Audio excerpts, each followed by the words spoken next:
Welcome back to the Fight Business Podcast, and we've got the, again, like I said, special guest last time, but this is like the third time he's been on now, so he's not even that special. But, but we've got Lewis Taylor, head coach, owner of Minotaur Gym, my coach, and we're just going to be chopping up a little bit and kind of just going over what's kind of changed since last podcast. I kind of recapped a little bit on the last podcast a bit, just from like clipping them up a bit. But when was the last one? A year ago? I think it was a year and a half ago, maybe. Yeah, so it's been a while. He's feeling a bit ropey, a bit rookie today. Rusty, I'm on edge. But there's so much to go into as well, and obviously because it's the start of the year, there's a lot of things happening in the Muay Thai world. It's like kind of starting to kick off. But what I want to kind of go through first is just how is Minotaur Gym going? There's a lot of changes that have happened with your gym, opening a second gym, and there's also been some big fights and big nights for your fighters. So first of all, how has Minotaur's been getting on? And yeah. So from the last time we did the podcast, say a year and a bit ago, the gym's gone crazy. The gym is, every class is full. The fight team's big. The fight team's already big, but it's already bigger now. I mean, a few of the guys of the guys in the rankings now. Dean's in the rankings. Brand's ranked number 2. Archie been doing bits in Thailand. Loads of newcomers as well, like fighting. I've got a few like good prospects coming up, like my lad Arnav. Got Jamie, who's undefeated in 7 fights. Alex undefeated in 6 fights. So the gym, the fight team's going well, and just the general members, it's mad. To be fair, the standard, like we done the Interclub, we done our first Interclub of the year this year, the other week, or no, last week, and the standard of your guys, even at novice, beginner level, they've all got like real nice technique, very nice style. Like the standard is pretty high from your gym now, and I suppose that's because obviously one, you're training them at a high standard, but secondly, obviously because there's so many fighters coming through, they're all just kind of my team, they help with the grassroots guys. Like I'm a massive. The way I try and stage my gym, everything's like bridging gaps. Like this class has this purpose to suit this class, and then everything builds up to one another. Like I do the basics where I teach all the foundation. It allows me to like break down every single technique mechanically and why we do it. And then I have my intermediate and mixed level class where, with that basic understanding of fundamentals of like mechanic, how you do the techniques now, where's the best place to apply them. And then I do the technical sparring where it's about, you've got the techniques, but then you've got to find your timing where to place them. So everything's like bridging gaps. So I think the way I structure the gym, it allows them guys that never even competed before to have that good foundation all the time. That's actually, this wasn't a plan of mine to ask, but like what made you come up with a structure like that? And was that like a trial and error thing? I'll be honest, like I think, so I've done this my whole life, and I've seen several different ways people run gyms, whether it's in England, Thailand, or anywhere abroad, whatever. And I'll be honest, this might not be the case, but I think what a lot of people do is they have just a generic structure, and then you have all these people come in, and then the natural talent ones rise way above the ones that don't. Yeah. And then there's always like this big gap. So you see the guys that are fantastic, and everyone who's not naturally good gets left behind. Mm-hmm.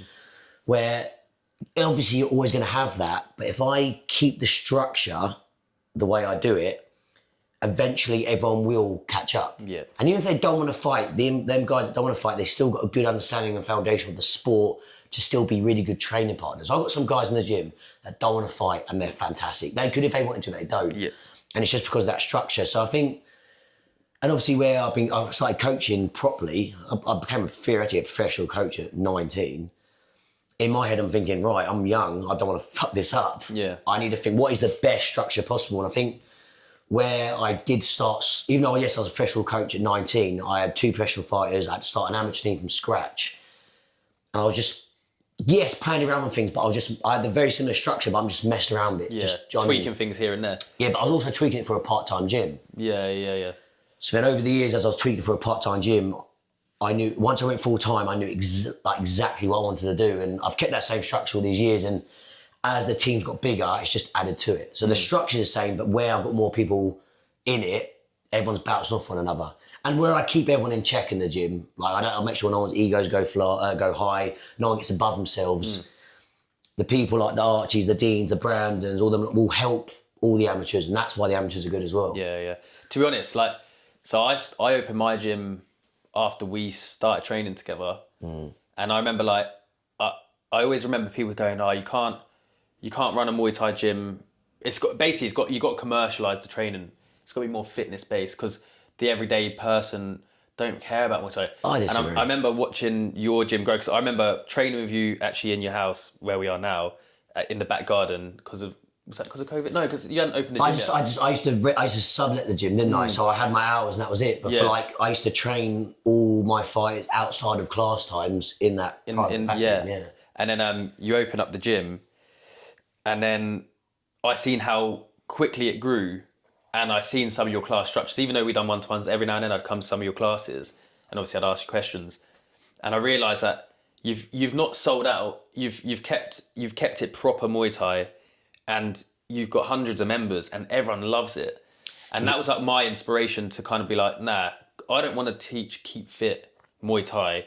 That's not my passion. I'd end up burning out and hating doing that. That's the thing as well. And to be honest, I've nicked a few things from your structure, like the basics. Muay Thai. I thought, I don't want to just call it a Muay Thai beginners because I don't want it just for beginners. I want everyone to go through the basics. Yeah, that's my theory. If you're a pro fighter, you should have a class dedicated to them basic foundations because that's your bread and butter. That is 90% of your fight. There and there. So whether you're new, you need to start off understanding the basics, and if you're not new, you should be always tweaking them and mastering them. Yeah, that is like, so the basics are made. That's like one of my most popular classes now, and like I said, I've got like your likes of Corey, Liam, Tim, like Eagle, all of my fighters basically that go to that class every week, and I do it once a week, but I think I'm even going to add another one on because what I've realised is the beginners love it, the fighters love it, but everyone's general technique has got so much better since I've started doing that. So yeah, I kind of nicked that from you, to be fair. I think I told you that anyway. But if you look at like most people, their schedules, they'll just say like they'll say like Thai boxing 7:00, and then it'll say fighters at 8. You could cover. I mean, if you have just a class that's just mixed with everyone, it might be too advanced for someone who's new, and it might be too simple for someone who's not. Yeah. So I think, like, yes, you obviously have to put more hours in it. Like, for instance, me and you, we probably have, like, sometimes we're in that gym 4 hours back to back. Yeah, every night, yeah. But it does benefit the overall community and the structure of the guys that are coming through. 100%. Like, that, I think, again, my gym and your gym is, like, a prime example of, like, how quickly people can get so much better just from that kind of structure being in place. So, I'm also a believer if you build it, they will come. Yeah.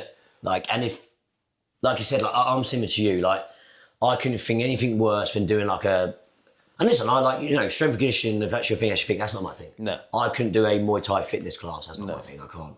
Like, even the kids class, I cap it early because I couldn't think anything worse than trying to look after 30 kids. Yeah.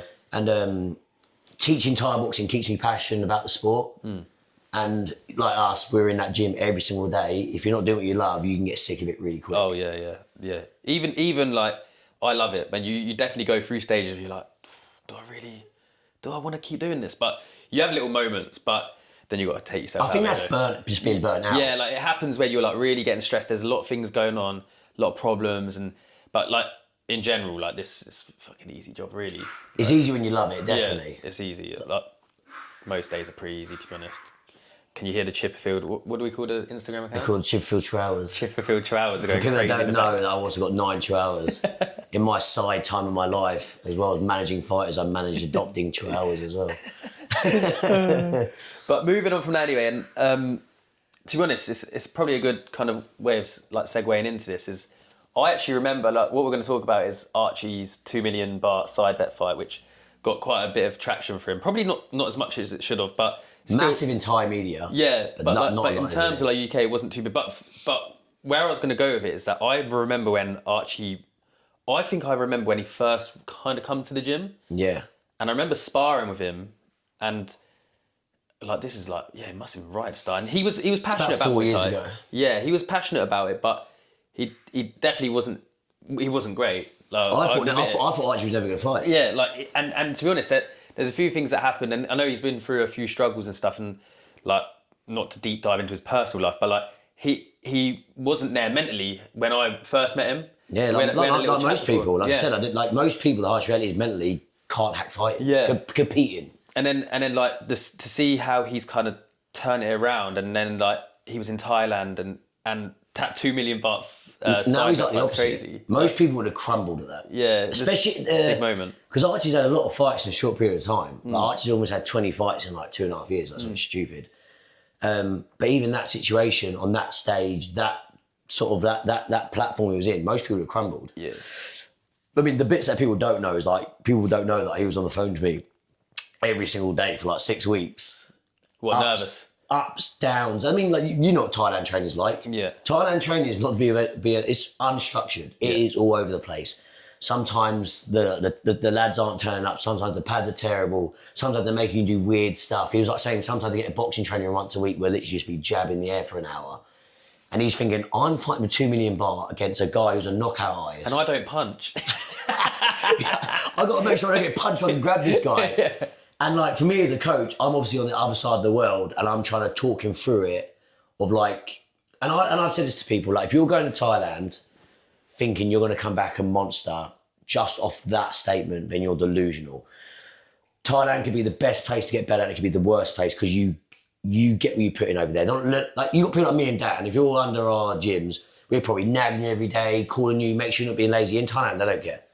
They don't care. I mean, Archie maybe a little bit more because they had the money involved. Yeah, it was a normal fight, definitely not.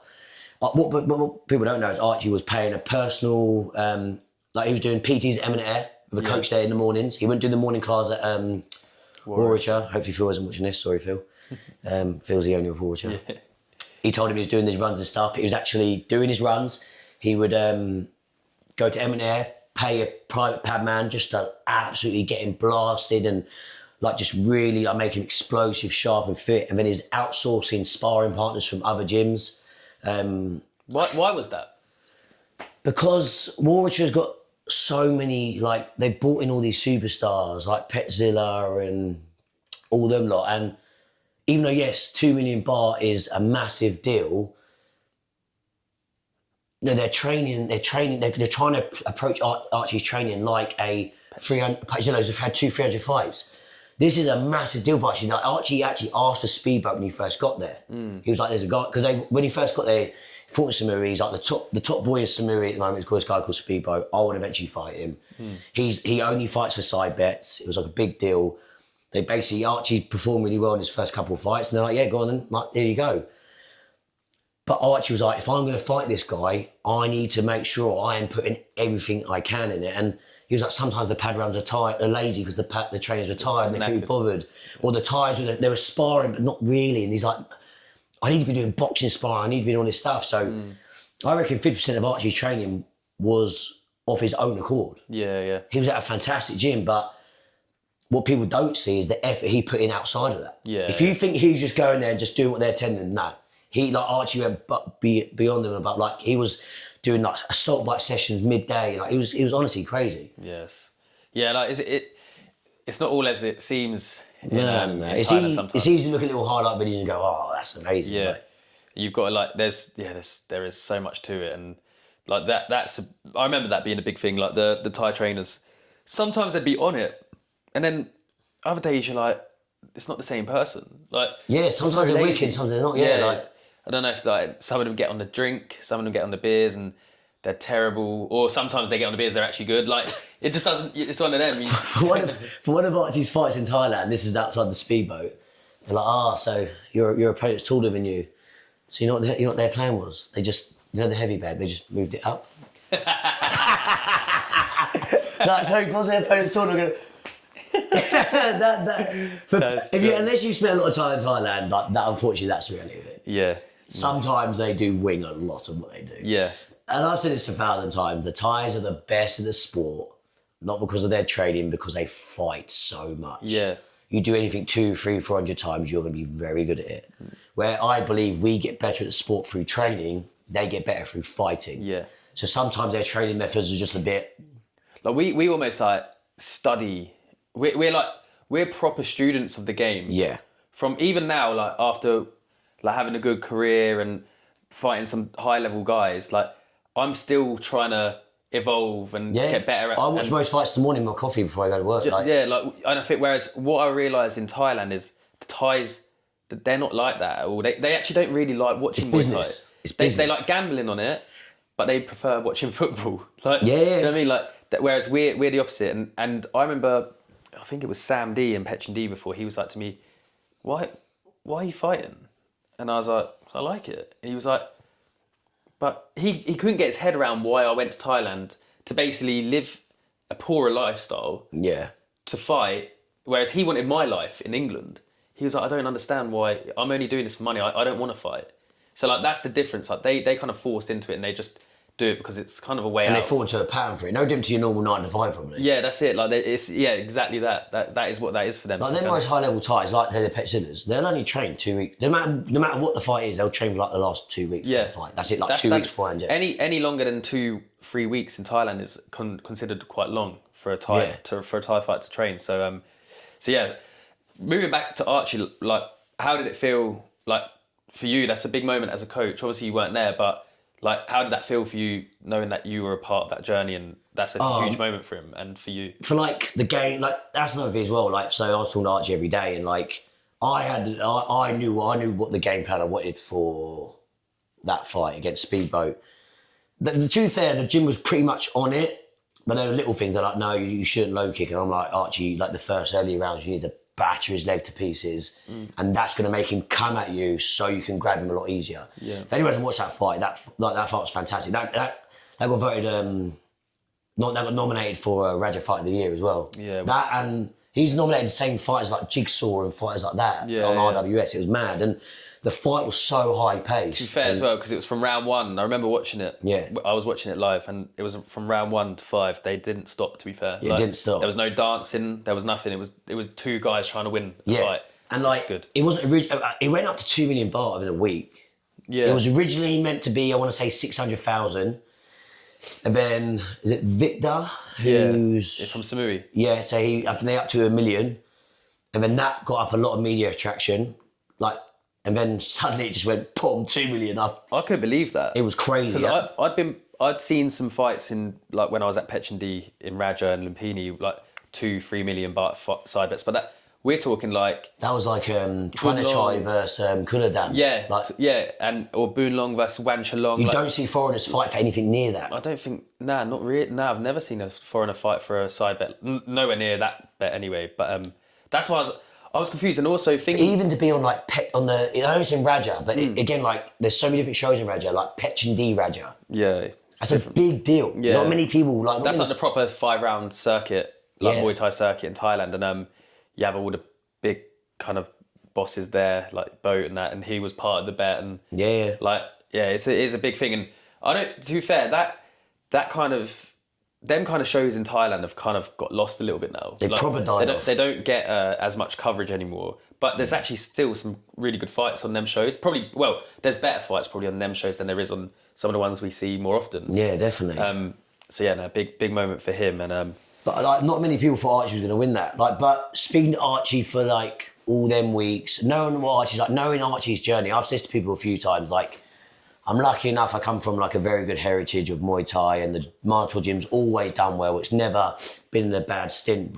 But for my own personal trainer success, if you want, you know, people forget, like I've had people like Salah who won 2 world titles under me. I've flown over the world with Sal, and I've had people like, like recently Brandon, rank number 2, whatever. That stuff's all great and it's fantastic.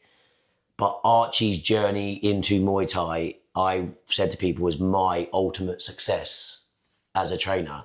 Because like I said, I never thought Archie would fight. Yeah. I never thought he'd even fight. Thai boxing like helped him in so many ways. 0 to hero. 0 to hero. And I say to people like, Archie's a normal guy, and then he's gone from a normal guy to achieving one of the biggest things from a traditional Muay Thai perspective that a foreigner's ever done. Do you know what I mean? And it just shows if you put the work in and you want it, because Jesus, he wanted that fight, he did everything, and it showed. The ultimate question, the last question on this one. Is he a millionaire now? No. No. Who got the money? Where is it? Well, we know how Thailand works. We'll leave it at that then. Archie's the $1 million baby about the $1 million. But you know what? It's not about the money. No, it wasn't. It was the opportunity and what it brought him, and now even to this day, Victor and Speedboat are still messaging saying they want that rematch. Well, he just won a 2 or 3 million baht bet. 2 million baht bet. Yeah. I nicked the name. So you know the Muay Thai Monthly. Oh, by the way, Muay Thai Monthly. I want a coaches section, by the way. All right, but that's another story. Yeah. All right. They were like, "Oh, what's your nickname?" I was like, "We'll call you." So you got Sangmanese, the $1 million baht. The $1 million baby. $1 million baby. Yeah. So I was like, "Cool, Archie, the $1 million baht baby." And then apparently Speedboat's nicked it. Oh. Does it? Well, he can't nick it because Archie got it first. Archie beat him. Oh, different continents. Though. Yeah, true. Anyways, moving on. So we talked about obviously your gym and how successful it is. He's also actually opened up a second gym. That's how popular his first gym was getting anyway. So yeah. So the second gym it was like an opportunity at the right time, right place. So I've had like waiting lists on my classes for like last year, and I'm thinking I love where my gym is. I love the size of it a lot. And like similar to you, the basic class is always the busiest. Do you know what I mean? They're the ones that have the biggest waiting list, like 15, 20 people. And I'm thinking, I can't cope with this. Like, I have a system where like it tells me like how much the gym grows each year, And lucky enough, I've lived around here my whole life. And basically, there's a friend of mine who owns a unit up in Hemel Hempstead, which is like 10 minutes from Kings Langley. And he was like, the lease was already under leisure. So I didn't have to change any of the lease or anything like that. So I didn't have to change any of the change of use or anything like that. He's a friend of mine, so the lease was easy to take over. It's really flexible. And it was one of them ones where I was like, I'd never open another full-time gym because I know it'd lower the quality of the gym overall because I can't be in two places at once. Yeah. But I'm lucky enough, I've got so Brandon's with me permanently in Kings Langley. And I've got Dean and Archie who basically look after the Hemel gym. And the Hemel gym is purposely for basics. Okay. So it's pure foundational work. And them guys know how I like to teach, know how I like to structure it. And I trust them to teach on that same sort of style over there. So it was more like, and in my head, I'm looking like this. So like, if you're new, you've got to start for them classes anyway. So that's perfect for you. It's quiet from Kings Langley. So if you're not in massive crowds, that gym's slightly smaller, it's fine. I lower the numbers purposely for that. Also, if I've got my current members and I also make the time so the basics are a little bit later at Hemel. So if they're coming late from work, they can go there. It's another option. And then anyone who wants to start taking it a bit more seriously and start understanding the sport of Thai boxing, where you've got to start putting scenarios, understand styles, stuff like that, when you come to the mixed level and intermediate classes at Kings Langley. Okay, yeah. So it was like a bit of a feeder gym. Yeah, a bit of a feeder gym, an opportunity, didn't cost a lot of money to set up. And if it all went to shit, well, it's fine. I tried and that's it. But it's doing really well. It's picking up massively now. Dean and Archie are doing a fantastic job. It's good for them as well, especially Archie, because Archie wants to work at the gym full time like Brandon eventually. Dean loves coaching, and it's good for them. And again, I also believe like it does get to a point there.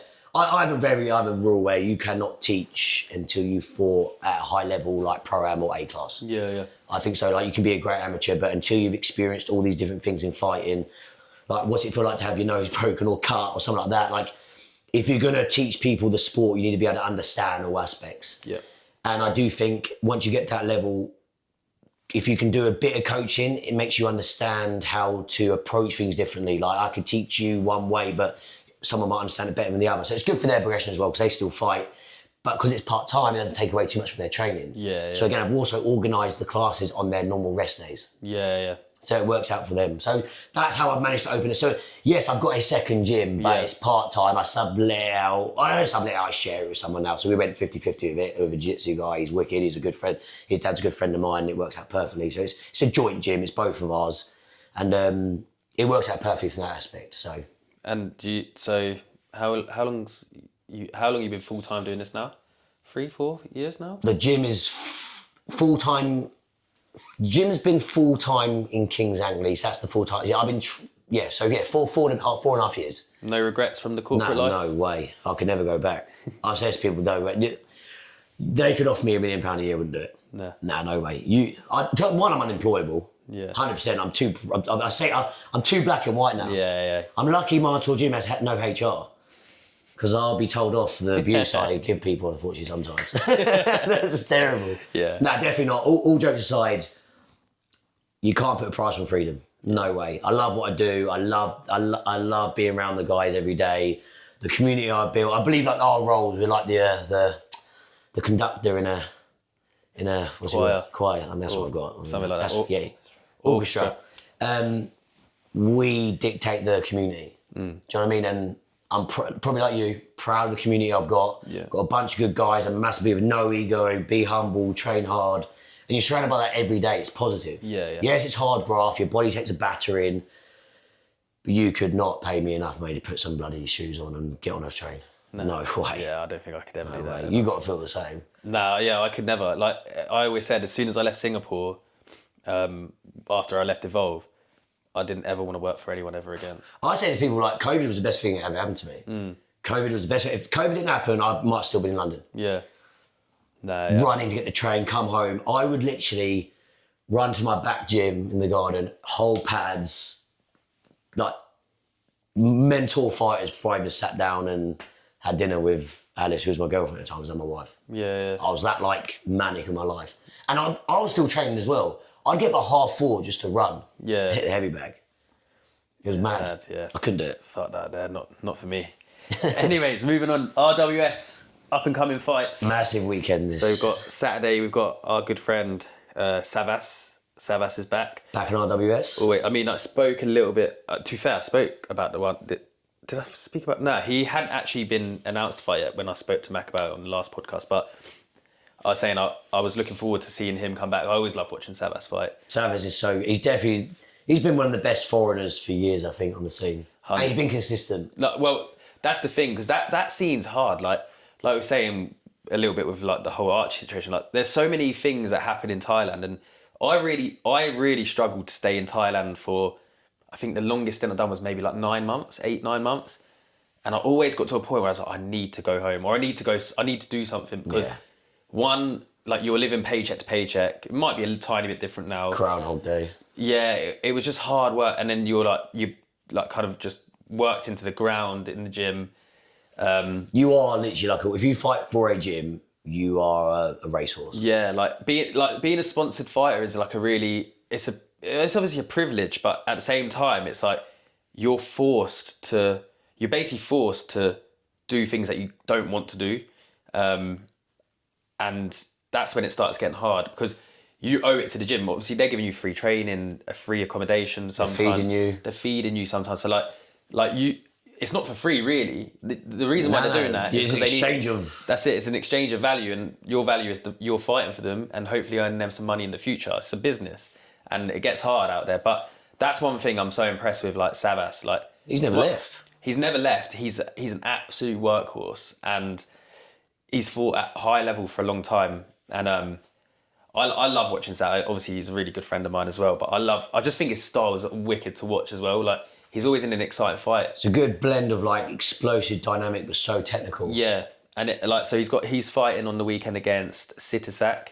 I've not really watched much. I watched a few videos of him in the last few days just to see what his style was like, and I come up with one video and he got stopped with he got stopped with an elbow in the end, but he actually got dropped before that with a low kick. And I was watching him. He looks all right, but he looks like, I've seen Savas beat people like this multiple times in the past. Yeah, I've seen Savas beat better people. Yeah, 100%. Like he beat John Paranjai and people like that. Like Savas has had a quality career, and I've seen him dismantle people like this in the past. So I'm expecting always a hard fight when you find these guys. They're always expensive. And it's 3 rounds. 3 rounds. So he'll have to be on it. And I think it'd be a comfortable win. I think if Savas is on it, which most like he is all the time, like I think it'll be fine. Yeah, I'm going. I think like from what I was watching, he looked very like Thai style, like quite open. I think I'm going body shot stoppage. He's got I think he'll struggle with the volume. Yeah, and Savas kind of got that hybrid style a little bit now. Like I think from like training at Bang Tao a little bit more. He does a bit of MMA and a bit of a crossover style. He does some. He's still got a real nice Thai style, but he actually mixes it up a little bit. And does a few different he mixes the dynamic bits really well. Yeah, so looking forward to him coming back and seeing him hopefully get back into the winning column. Was his last fight a win actually? No, it was RWS. Oh, it was on RWS. Who did he fight? I forget his name. They fought twice, didn't they? Samingdet. That's it, yeah. Was that his last fight? Or was he fighting? No, Superlek Jitmanen. Was that his last one? Channel 7. I think that was his last Yes, fight. it was. It was really close. Yeah. I thought he won it, but anyways, getting back officially on the winning column will be good to see him back. That's the thing as well. All the fights he has lost have been the best of the best. And they've all been either razor thin or questionable. Yeah, 100%. He's always pushed him to the limit. And then we've got, I mean, that card on the weekend, RWS card, is really good. But another guy fighting on it, and I think it's maybe the co-main, or it's quite high up on the card. Niall McGreevy versus Erdem from Turkey, who was former Rajadamnern champion. Niall was a lot bigger. Oh, when I say bigger, I think he's a lot taller than Erdem, and he's on a proper good roll at the moment. Niall's been running through everyone. And he really good. You know, he's got real nice, precise style. Like, he doesn't really waste anything. That's what I like about his fights. Is he uses his range really well. He's very precise with his shots. It doesn't look like he's really hitting hard, but he must. I think because he's tall, he's got a lot of leverage. Yeah. Because that leverage, he probably has to try as hard. I think like it's like kind of opposite styles because Erdem's a bit shorter, and Erdem used to be a fighter at my uncle's gym in Thailand, and if people don't know him, he was like heavily in the IFMA scene. So he's had a lot of fights and fought high level, even though they're IFMA's amateurs, but they're basically pro fights with padding. Yeah. He's very experienced, very dynamic. He's very, again, same thing. He's only ever lost to like really good people. He beat Hercules, lost to Hercules. Yeah. The only thing is that I'm questioning is I don't know what he's done the last several months. I heard he was trying to go to MMA. Okay. I'm not sure if it's working out for him. I don't know where he's training. Last time I heard he was at Venom, but I'm not sure if he's there now. He's definitely more experienced than Niall. Niall. Not saying Niall's not experienced, but Erdem's had a lot of fights. It's like that. How I can imagine Niall's probably training hard, really hard for it. That's his moment, isn't it? This is his moment. Yeah. Ex-Rajadamnern champion. Yep. It's interesting from a hardcore perspective. Really good definitely. fight. Actually, shout out to them Irish boys as well. You got Garrett Smiley, who's their training partners. He's fighting in February as well on RWS. He's just won the WBC world title. The Irish are killing it at the moment. Yeah, and you got like Ty Gannon's. Like, you got, who else is there? And, to be fair, Colley's got a lot of good up and coming lads in his gym. I think it's Dublin Combat Academy. He's brilliant. He's hilarious. Yeah, and then you got Tom Keogh, the one that's on One Championship. Yeah, Colley's hilarious. I cornered against him. Obviously, Liam fought Ty Gannon on Top King. And I get on really well with Colley, actually. Me and him have exchanged quite a lot of messages over the years. And he's fucking hard to corner against, though. He's so loud. He's so loud, it's funny. You know when... I'm terrible with names, guys. I want to say Taj, but it's not. His name's actually Ty. Ty, okay. Yeah. When he was in that tournament, I put a load of money on him to win, and he did. Oh, and in Scotland? Yeah. And he's great to watch, but when you watch him, all you hear is Colin just talking shit in the corner. Colin is funny. It's him versus, is it Tommy Lowe? Yeah, Tommy Lowe is so funny. Oh, I was creasing up. I was watching that fight, great Muay Thai fight, but Jesus Christ, corner work was fantastic as well. Yeah, it was brilliant. To be fair, I didn't get any of that from Colley's like proper outspoken. He didn't give me any shit, to be fair. Oh, it's great. It's quite respectful, but he's a good lad. But like I said, they're smashing it. To be honest, and obviously he fought Liam, my lad, and obviously didn't go Liam's way. But like the work that Ty has put in, like you see it on Instagram. Mate, he's in the gym the next day. He's been fighting nearly every month or something, I think, lately. Like he'll fight on Saturday and he's back in the gym on Sunday. Yes, and even when I think Colley takes him everywhere. Like I spoke to Colley about it. He'll take him to a show in the UK. They're at a different show every week in the UK or whatever, and they'll be hitting pads in the changing rooms, doing their 5 rounds, like doing their fight training. If he's missing a day of training, he's coming with him and he's doing pads in the changing room. Like, he's putting the work in. And that's what some of these guys need to realise, that you are dealing with that sort of dedication now in Thai boxing. You know what? Not even just at that level, because obviously now he's at A-class level. Even at an amateur level. Isn't he 16, 17? 16, I think he's just turned 17, yeah. It's crazy. Yeah, he's very, like, proper talent and supremely confident. And when you've got that kind of hunger, you're hard to beat, to be honest. Who was I talking about the other day? I was actually saying the last time I saw a 16-year, 17-year-old that good with that much talent was probably you. Yeah, I'll take that. Good. But it's true though, like think about it, right? Like when you were 16 fighting, like you become UK number one, you're fighting Thai as well. I mean, I know like accomplishment-wise, Ty. But if you look at the people he's beating, all them guys are going to be at the top. Yeah. They're all of them. Yeah. And he just looks fantastic doing it. And you know what's good? Like, he obviously puts on a good show. Again, being in the opposite corner to him was hard because he was obviously Liam wasn't responding to it at all. I mean, like Liam knows this. We've spoke about this loads, but I'm in the opposite corner and I'm like, for fuck's sake, like this kid is. He's just doing cartwheel kicks and shit, but he's entertaining, and you can see even on social media he's got a lot of hype behind him. And if you look at him fight, he's like in just pure flow state. It's like because he must do this every day, twice a day. It's so built into his routine. He's obviously so obsessed. It's just another day. You know what? I like when he fought Liam. What I noticed is, you're right. It was like he kind of gets into a flow, and he seemed quite hard to hit. He's not bothered by anything. Nah, he kept the poker face the whole time unless he was showboating, and like whatever Liam was throwing at him like on that night, he kind of just stayed really calm. He didn't try and waste any shots. He wasn't. I don't think he tries and hits with power. To be honest, either I don't think he was hitting with power. He just pops everything. Yeah, he's a little bit like. It's so accurate. He reminds me a little bit of Craig Coakley, like his training partner. Yeah. They're quite similar.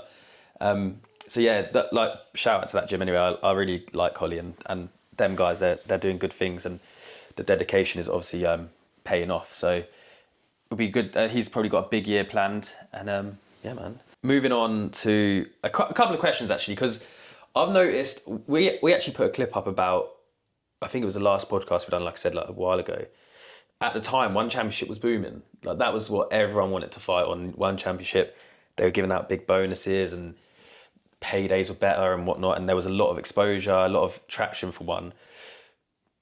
I feel like are we starting to see a bit of a change? I feel like RWS is getting a lot of traction. I'd say so. RWS in my community, and I'd say like the overall UK community is. I think more people watch that than One now. I can't tell you the last time I watched One card. Yeah.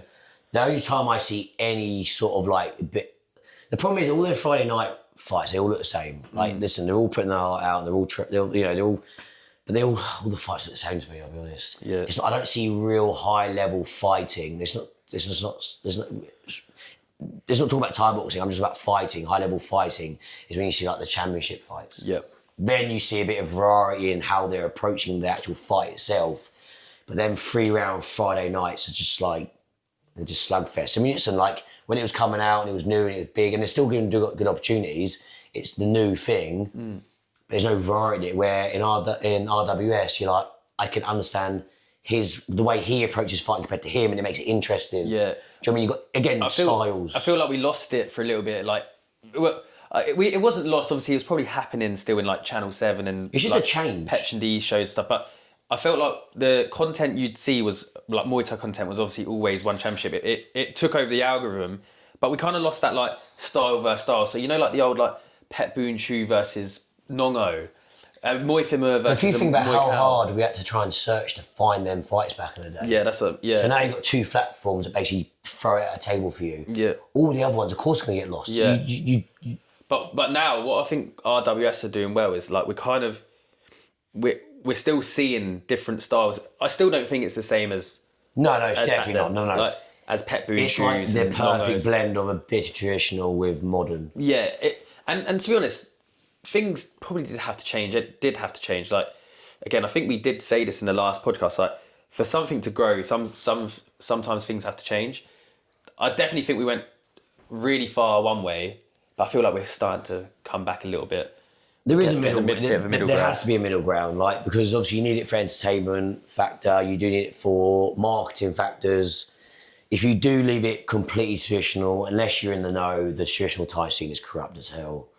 That's just the harsh reality of it. Do you know what I mean? So there does need to be an entity which kind of is the face of it. And I think RWS are doing a perfect job. And to be honest, I know you're planning on taking a few fighters there this year. Yeah, got a couple of guys planned, hopefully. I'd love to have a few of my guys out there as well. And yeah, man, I think they're doing great things. And I think as well, especially as if you're a fighter nowadays, like RWS is a great show to go on for your own personal brand. yes, yeah. If you're a fighter, I don't think like you should bet your whole career in it because you unfortunately have to live in Thailand and obviously and all that sort of stuff. But if people see you've been on RWS or you have been on One, because there is definitely decent money on some of these shows that are coming up. Yeah. It helps with a singular brand perspective. Yeah, no, 100%. And what do you think like, because there is always a debate as well, like with the state of Muay Thai, and we'll talk about internationally or just worldwide right now, and then we'll move on to domestically, like UK domestic scene and stuff like that in a minute. But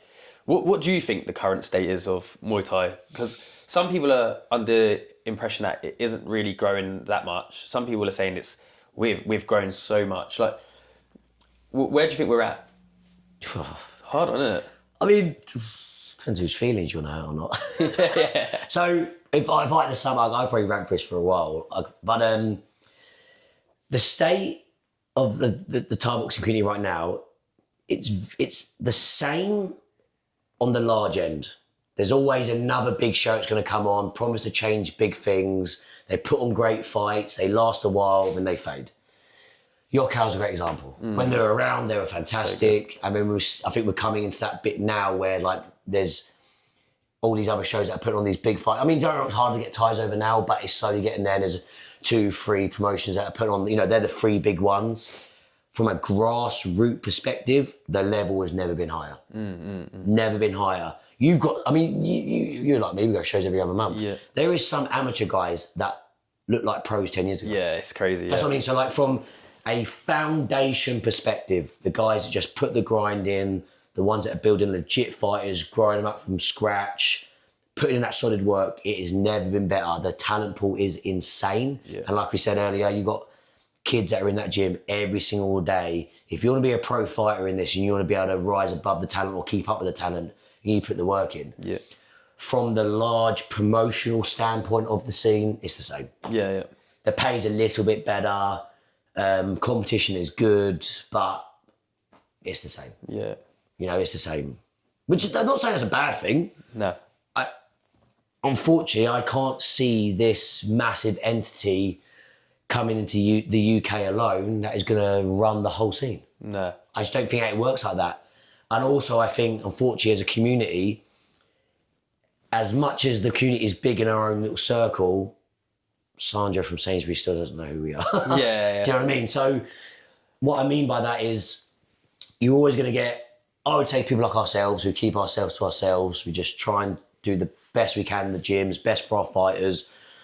We fight. We're not linked to just one show. I support everyone's shows. And I think it's too many. It's too many. Yeah, Jesus, too many. Yeah. Every weekend. Yeah, like, do you know what I mean? Like, I think, like, you got people like us will always, I think, go under the radar compared to the guys that are willing to just be in everyone's face all the time. And I think from a higher end standpoint, they will always get the attention, but the ground root guys are always the most important. Yeah. And from that standpoint, we've never been better. Yeah.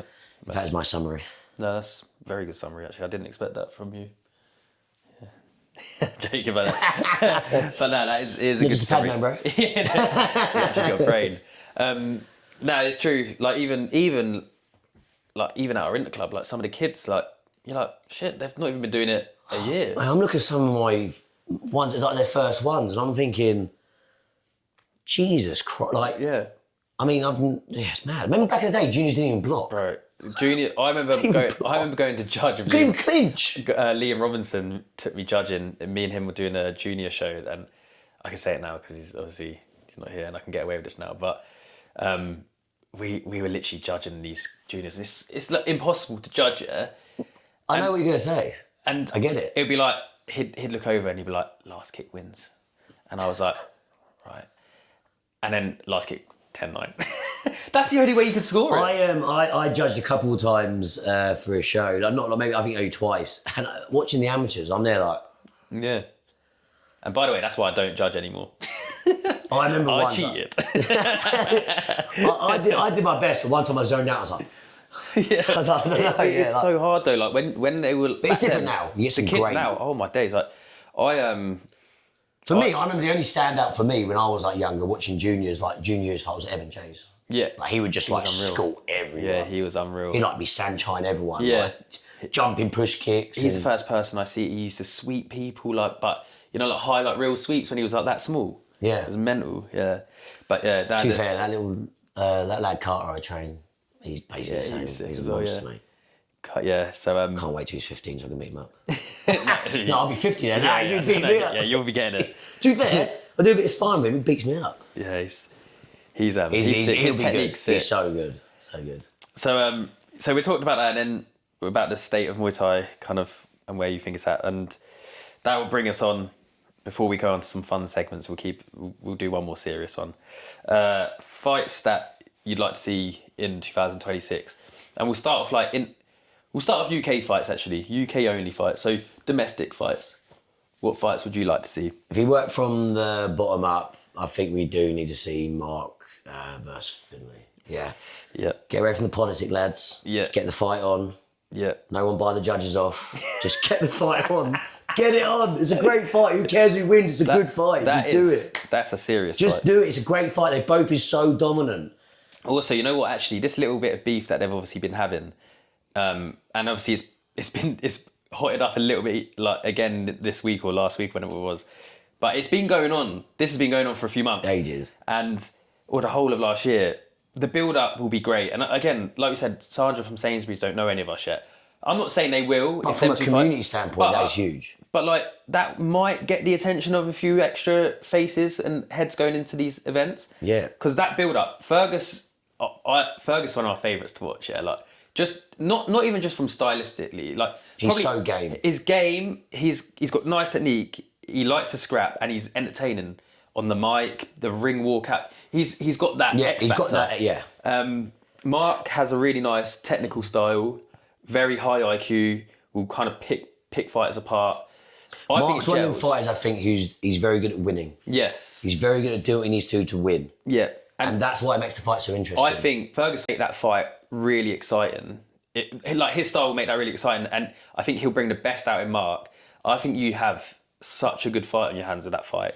100%. And if it doesn't happen, and I heard that Mark, obviously I see Alex Foreman's statement, like if that doesn't happen and Mark goes to MMA, that'd be a shame because that's such a big fight. And that division, I love that division as well because it was that was the division I really made a name for myself in, and it never used to get the props that much because they were smaller.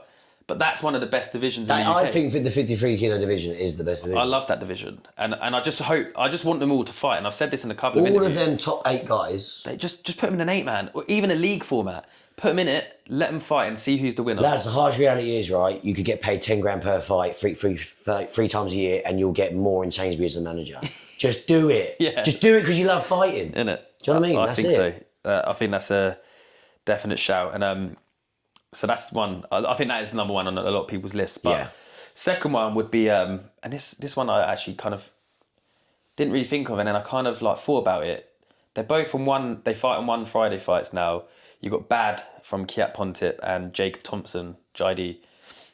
I don't know if they'd fight on one or. They both love to scrap. They love, and it'd be a great fight. If it was on one, it'd be an absolute bloodbath. Yes. I think. Yeah. I think someone's not finishing the fight. That's not going to go the distance. You know what? Actually, I'll be honest. That's one of them fights. I would happily see it in either the 4-ounce format or the normal. Yeah. I wouldn't mind seeing both because they're both going to fight. Bad's been on an absolute tear for years. I think he's a monster.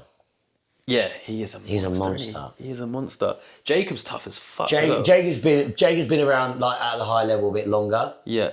And Jacob's had some absolute wars and great fights. But if you just say the last year alone, Bad has literally ran through everyone. Yeah, he's a monster. I'm actually kind of glad I don't fight anymore. He's a monster. I wouldn't like to fight him. He looks fucking horrendous. Yeah. He's another one of them guys though that even if you beat him, that's a hard fight. It's one of them ones. If you're going to fight someone like Bad, you'd have to just fully accept mentally throughout the whole camp, like you're going to come out like battered. Yeah, because he doesn't stop. So yeah, that's another one. That's a great domestic fight. We'll go international. So we've done two. Another one I do want to watch. Ant Deary's been on a tear. Oh yeah, shit. No, actually, we'll carry. Yeah, Ant Deary's been on a tear. I don't know what's happened, but he's just knocking everyone out in the first round, no matter who you are. He's another one though. Yeah. So I spoke to his dad. I did a bit of training with Ant. It was kind of just after or during. I can't remember. I was up in Leeds and then I was training in Four Corners. I was teaching twice a week up there.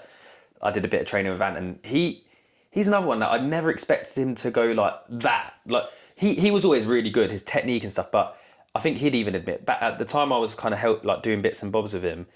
he wasn't what he is now. But that's just, again, pure consistency. He's still so young as well. He's young, but it's consistency and just trying to get better and better and better and better. And that's where it's got him.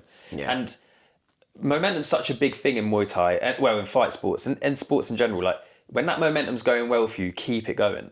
And if you look at the people he's been fighting... Like, he's been, like, the one before the last, it was... I did not think he would stop Cogley. Oh, no, that was the last one, yeah. Cogley, I honestly didn't think he was going to win that fight. Oh, yeah, I agree. Because I think Coakley's fought at a high level for longer, and he's tall, like, similar size. I didn't think he wasn't going to win it, but I actually probably favoured Coakley a little bit more in that fight. And obviously, he put on a dominant performance against Coakley. Then he beat the Rajadamnern champion a few fights before. Yeah, he's on a tear, and I'd like to see him fight. I'm guessing the rematch with Alfie Pearce, the one that... That'd be fantastic. Because I think Alfie won... obviously Alfie did win the first fight. It was...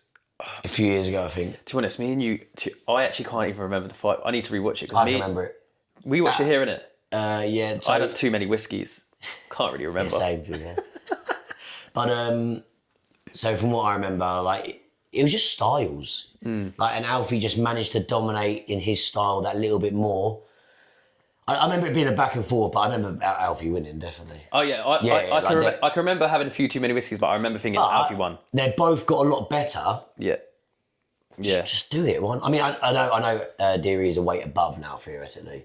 Oh, yeah, he's gone up 60. Yeah, so I don't know but whether... Alfie can fight that way as well, can't he? Yeah, but I think he prefers... was only fighting in like Thailand, so over here he probably would just want to fight 61 every time, so I'm not sure. If he goes up 63.5 or whatever, that would be a good fight. What's the guy's name? Ty Gannon.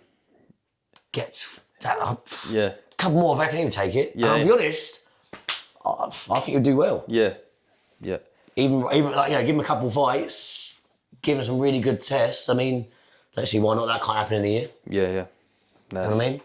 There's some great fights in the UK, man. Like, even on a, maybe even on a lower level surface, and you've got lads and I've got lads that I know I want certain fights for them. Like, there's so many good fights, and there's such good talent in the UK as well. We'll move on anyway to the international scene. Might like Joe versus anyone. Bro, Joe. I'll give him the best kick in the gym. I'll give him it. He's unbelievable. What's his last name? Cousins, 57 kilos. Him and Archie, I can get them both in there. If you honestly, if you haven't watched him, Joe Cousins, I think he's one of my favourite fighters. I said Fergus is one of my favourite at the moment, and I think Joe's actually my number one. His style is unreal. I remember coming to... I finished in the gym with you, did my session, and he was sparring, and I'd never seen him in the gym before. It was like a lunchtime, he was sparring. Anyways, I was looking, I was like, this kid's just battering everyone. Like, not being horrible, but like just like more skillfully beating people up. And I was like, who's that? And I remember saying to you, I think Lorenzo was there as well, and I was like, mate, who's that? He was like, Joe. I was like, I've never seen him in it. He's one of them lads that you see in the gym. So I have this thing, I don't believe in future superstars. You either are or you're not.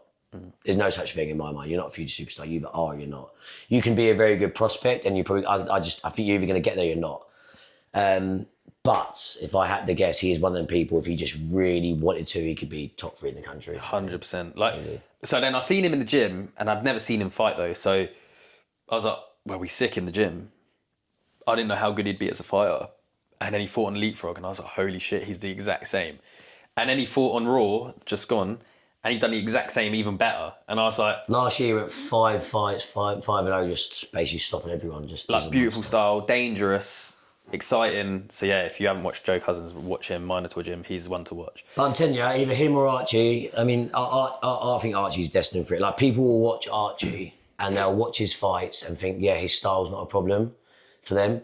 But Archie's one of them people, I'm telling you, he's a problem till he's in your face. Like, he ain't a problem until he's in your face. I mean, you'll find it's very hard. Fighting Archie in front of you compared to the screen is very different. Yeah. That's what people will find out, I think, once he has his first fight in March, and then he's going to fight March, April, and May. Nice. Activity. Yeah. Keeps him off the, well, it's not grab. It'll be it'll be Deliveroo. International fights, I've got a couple that I wrote down. I mean, any you think? Oh, Savas and Alfie Pearce would be great. Yeah, even Savas and Ant Deary. Savas, Ant Deary. I think Savas and Cogley. Yeah. All of them are fantastic. To be fair though, I don't know if Savas is just sticking at 61 now as well. I'm not sure, but if it's 61, Savas, Alfie Pierce makes sense. And you know what? I would love. Again, I said this in the last podcast. I'm like his big supporter, and I just want to see him fight here again, back in the UK. I'd go and travel to watch him in Cyprus. Like anywhere in Europe, I'd watch him, but I'd watch him in Thailand. But if you could fight in Europe, I'd love that. Now, a lot of these like fights, like I'll be honest, like a lot of people, they're too precious about winning and losing. Just appreciate the fight. Yeah, yeah. Do you know what I mean? Like appreciate the fight. Someone's got to win and lose. It'll be a good fight either way. Like some people are so, especially now, I think, because there is big opportunities at RWS and ONE, people are so scared of losing for them opportunities. But at the end of the day, people love entertaining fights. You know what? If you get there, you get there. If you don't, you don't. It is what it is. Like you can't. There's only a certain amount of aspects you can control. To be honest, different sport and different sport completely. But it would be Justin Gaethje on the weekend with Paddy Pimblett. Yeah, like how many times that guy been down and out. Yeah. And now he's just won the interim so belt. Many people are writing him off. Again, are writing him off again, and I'm like, no, that guy's like. But what that proves is that you just like it doesn't matter if you lose a fight. Like he had a highlight reel knockout and get like of himself being knocked out. Also, like, and look at him now. You do this long enough, you're going to have every bit of the sport come to you at some point. Yeah. You're going to have the stinker performances. You're going to have the camps that went absolutely perfect and you performed the stinker. You're going to have a camp which was completely horrendous and you had the best performance of your life. Just do it. I think I've ticked every single one of them boxes. It's just the way it is. You do it long enough, you're going to get cut. Do it long enough, you get your nose broke. Do it, like, do you know what I mean? It's just do it long enough, you're going to get a freak bad knockout. Yeah. Do it long enough, you're going to get battered the whole fight and then pull out a shot. Yeah. It's just, do you know what I mean? I think if you're going to be a fighter, embrace all of it. Yeah. Anyways, we'll go on to some fun stuff actually now. So we've done a lot of serious talking. We'll go Muay Thai trivia. No, actually, we won't. We're going to go, first of all, Lewis's favourite fighter, past or present. I know you've got a few, but I want you to narrow it down to one. Oh, to one? Yeah, only one. Can I mention the other ones? After, yeah. All right, okay. All right. So many rules. So many rules. So his brain's going... All right, before I say a name, I've got three guys I've always Only one, like... bro. I know. I won't say their name yet. Like, for me, I love the sport and I appreciate every style, but obviously when I was younger, I'm there trying to study the guys that I would like to be like all the time. And I've always been obsessed with like strong, not just beautiful body kickers, but strong. Like every time they'd kick, you'd see them move off their opponent. But also I appreciate the fighters that when it ain't going their way, they can just get stuck in.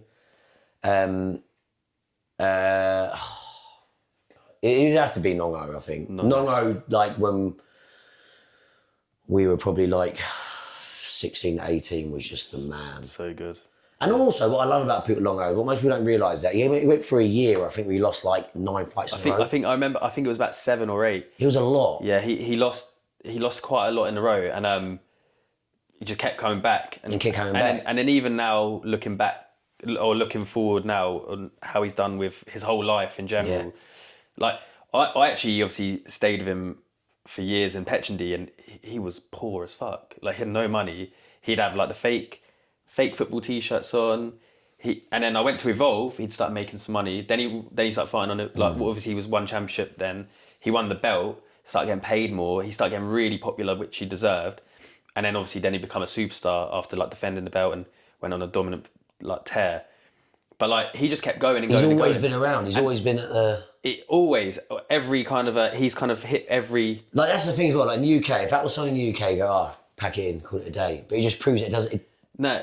When I was in Thailand last time and when I met him, like he's the nicest person ever. I love him so much though. Like such a good guy. He doesn't even know me, but when I last was in Thailand, prior to my honeymoon, I went and saw my friend Petch and he was there and he was like treating me like he's like known me for like ages just because I know you. He's so nice. He's the nicest guy, man. And like I even say that to him now. I'm like, mate, like why are you fighting still? Like I actually was the guy that said, I thought, you've done everything. Like, what else do you want to do? He's like, I just love fighting.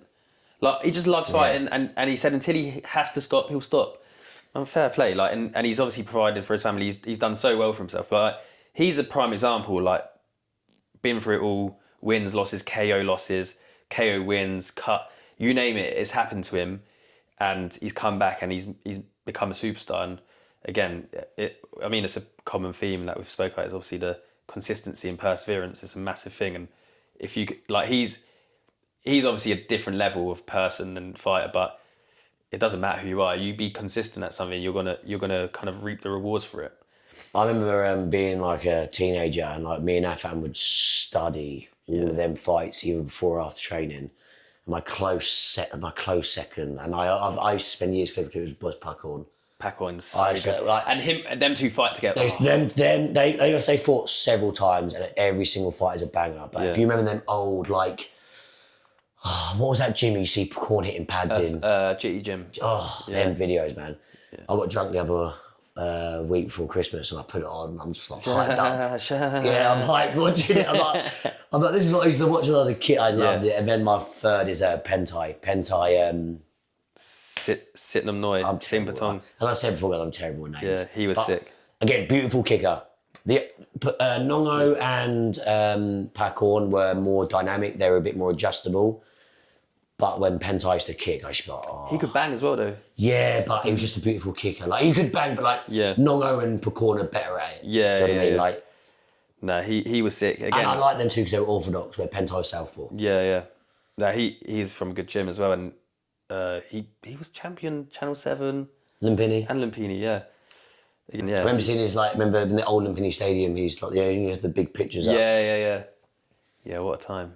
So, we're moving on now to the Muay Thai trivia. So, our beautiful assistant, camerawoman, producer, quizmaster, she is going to give us some clues, 3 clues, if we need them, and we're going to basically call out who she's talking about. Or if I mess up the names, does it still count?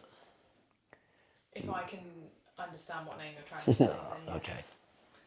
That means you're never going to get it right. We'll give him a little bit of leeway. Okay, ready? Yeah. So started his fighting career at 8 years old under the name Jakum Kam Petrang Rang. Jesus, you butchered that. I did. Say it. How did you spell it? JAT. JAT. UKAM. That's one word.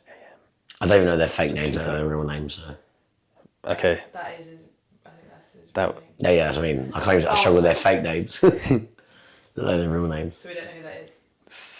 Next clue. Okay, clue number 2. In 2017, he won the Thailand 126 pounds title. 26. What year? 2017. Thailand title. Yeah, the Thailand 126 pounds title. I was there. 2017, I think. I get lost in time. Was it Sammy? No, I would have been like 26. So what's that? Oh no, I wasn't there. 5 years ago. No, last clue. Superlit. Yep.